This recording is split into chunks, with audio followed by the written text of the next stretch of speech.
Shin Dattijo Alhaji Sani mai kaji? Na san bayan kaji akwai dabbobi da wasu tsuntsaye dangogin kaji. Ya al'amuran suke gudana a harkokinku na wannan kasuwanci? Kaga kajin muna da su kala-kala, su kansu kajin gida kala-kala. Ka gane? Akwai kajinmu na gida, za ka gan su irin na Nijar masu ƙwambala-ƙwambala kawuna. Kana ji ko? Akwai kuma kaji na Kano, za ka gan suna da jiki, suna da nama, za ka gan su dogaye. Kana ji ko? Irin nan su ma na gida ne. Akwai kaji na Katsina, za ka gan su ma dogaye ne, suna da tsayi sosai. Kuma za ka gan su gwanin sha'awa, su ma wa'annan haka nan daga nan zuwa Sokoto zuwa Kebbi zuwa Zamfara ta gangaro ta nan gefen ta shiga ta gefen Neja ta ina za a ga irin waɗannan kajin na gida masu sha'awa. Haka su kansu zabo, kaga zabo akwai Bulija zabo, akwai Bambalasta, akwai zaben gida. Kana ji ko? Saboda haka ga muna da su kala-kala. Haka su kansu kuma kajin tura din akwai kazan tura, akwai yafa. Kana ji ko?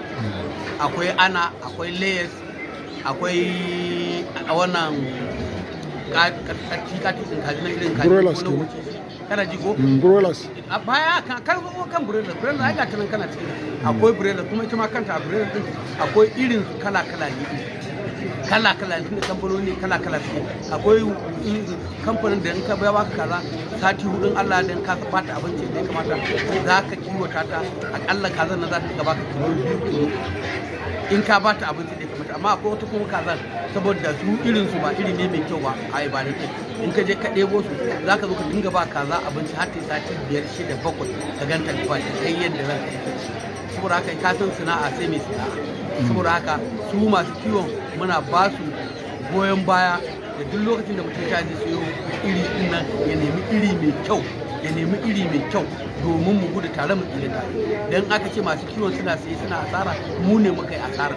Ko ba kuɗin ka ne kai asara saboda ya ka sayo sannan ka sayar ka samu wani abu. To in masu sayarwa masu kiwon na suna yi ba su samu jin daɗi ba, kai ma ba daɗin za ka yi. Saboda haka muna fatan alheri a cikin wannan sana'a ta kuma kowace sana'a ma da ake yi muna fatan alheri. Allah ya tabbatar da alheri a cikin Allah ya taimake mu, Allah ya sa 'ya'yan da muka yi da jikokinmu su zo su yi abin da ya fi wanda muke yi. Saboda haka amma sana'a in dai karamar sana'a ta kai maka sana'a ko da ke ta ba karamar sana'a zai yi sana'ar kaza. Saboda ka duba ka leƙa nan ka ga yadda mashina suke da motoci nan, in ka duba ka ga yaran nan kowane yaro za ka yi da mashin da motar da gidan shi. Kuma a wannan sana'ar dai Allah ya kirba asiri ake samu kuɗi.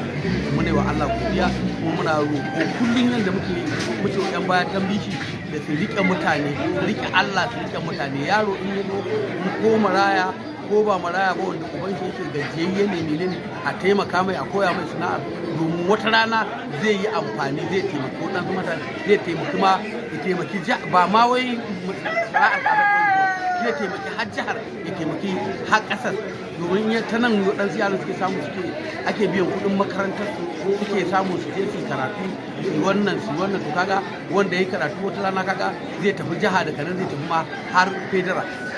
Saboda kaza ta fi komai arha. Saboda su yaran da suke yi mun gode Allah sun bi nasiha da muke musu sauƙaƙa, Allah ya sauƙaƙa mana. Kada ku tsawwala, in kuka ci riba kaɗan sai Allah ya sa wa kaɗan ɗin nan albarka ta zama babba.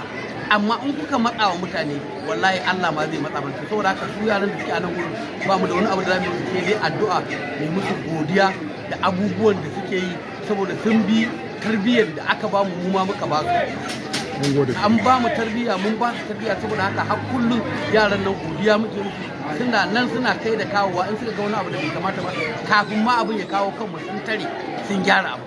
Sai za mu mutu Allah ya sa mu cika da kyau da imani. Allah wa'annan kuɗi a cikin ƙasar nan tamu Allah ka yaye, Allah ka cire mana, Allah ka cire mana waɗanda suke wannan kuɗi.